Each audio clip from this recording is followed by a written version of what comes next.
Hello everyone, this is Serious Trivia and welcome back to our 10-part guide series covering reforms in Total War 3 Kingdoms. This episode is part 9 and will cover the early game reform path.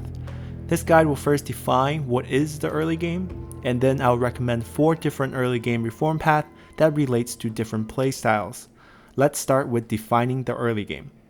Here, I'm suggesting that your first 50 turns or so will be your early game. This could be a bit too slow for some of you who like to aggressively expand from the onset of the game, or this could be a bit too fast for others who likes to turtle up and play passive and build tall instead. But regardless, I feel like using 53 turns is a good benchmark for the early game. Usually by the end of that time, you have ranked up your title once and have started to expand, but still have less than 3 armies due to early game economic constraints. In terms of reforms, 53 turns translate to 11 reforms that you get to pick, and add the one free reform that you start the game with, you end up with a total of 12 total reforms, which will shape most of your early game. So as we continue to all our recommended early game reform path, none of them will surpass the 12 reforms required here. Many will be much less, and offers you the flexibility to add in different reforms according to your individual needs in your games. The first recommended path here is the internal development path.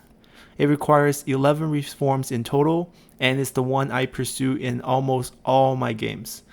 By taking this reform path, you'll unlock all the necessary income generating buildings for a small city and city commanderies. You have the level 4 inn building for commerce, the level 4 state workshop building for industry, and the level 5 tax collection for peasantry. In terms of multipliers, both the level 4 private workshop and the level 5 government support buildings will also be unlocked with this path.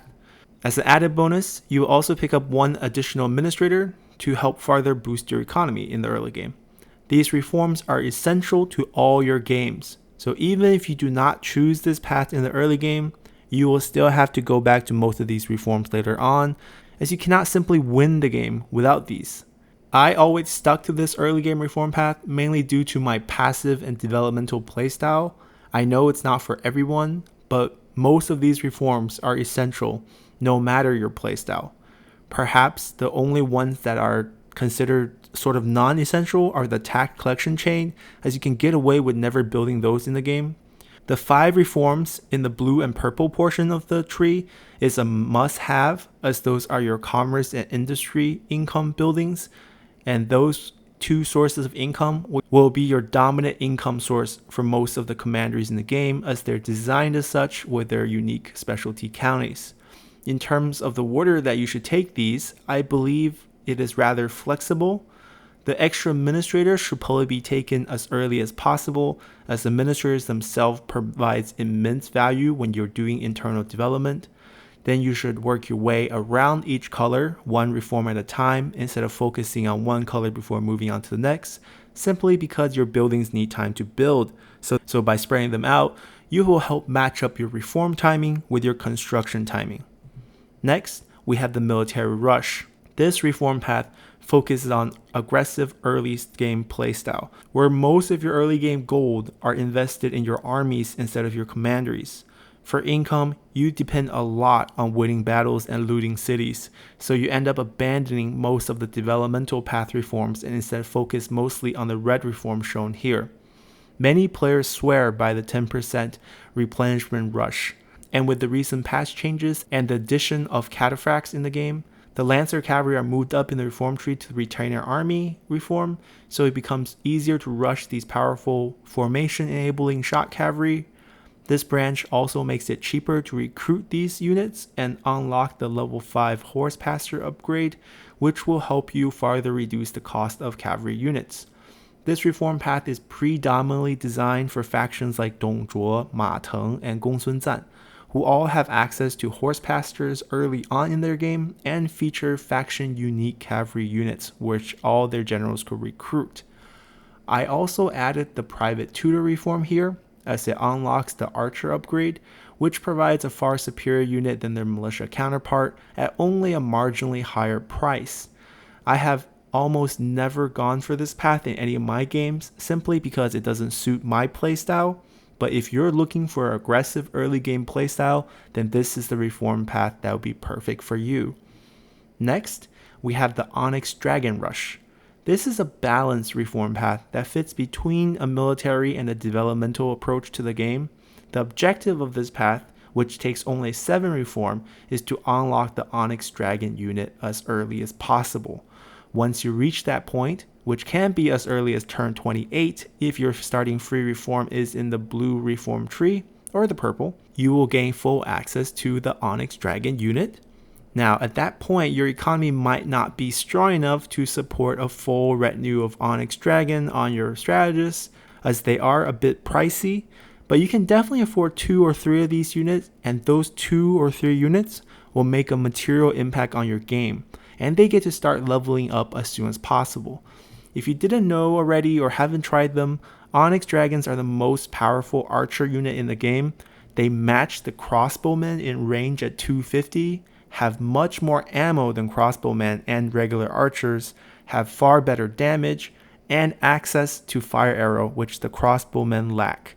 Rushing for these superior range unit will help you win a ton of battles early on while taking very little casualty, as you'll be able to avoid melee combat, which is the main source of casualties in your early battles. Therefore, you really don't need the 10% replenishment rate that everyone raves about.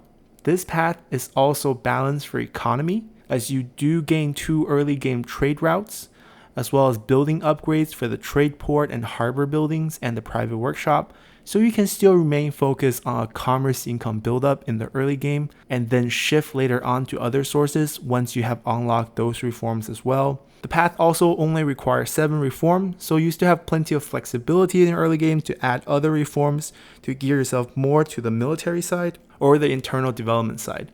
So this path is for players who's looking for an alternative to the 2 earlier paths, where one goes all in on internal development and the other one goes all in on military. And it offers those players access to a range unit, which is probably the most powerful unit in the game outside of shock cavalry.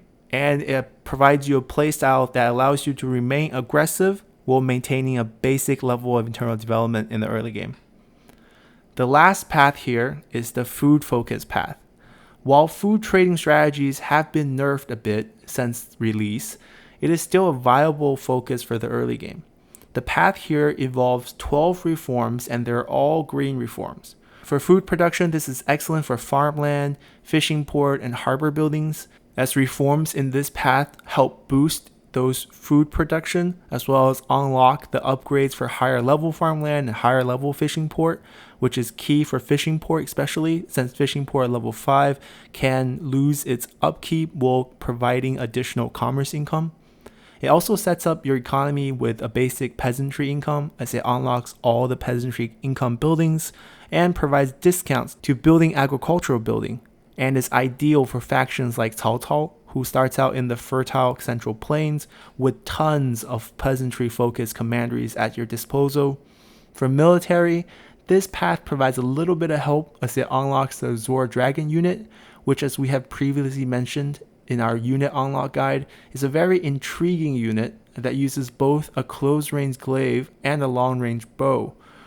Of all 4 of our early game pathing though, this one is probably my least recommended pathing, as peasantry income is more of a late game scaling income source.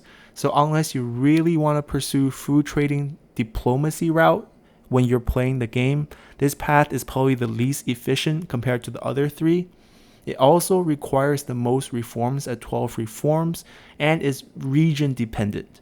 For example, if you're playing Mateng and you find yourself in the desert in the northwestern corner of the map, then most of these reform is not going to be helpful to you, even if you wanted to focus on food production.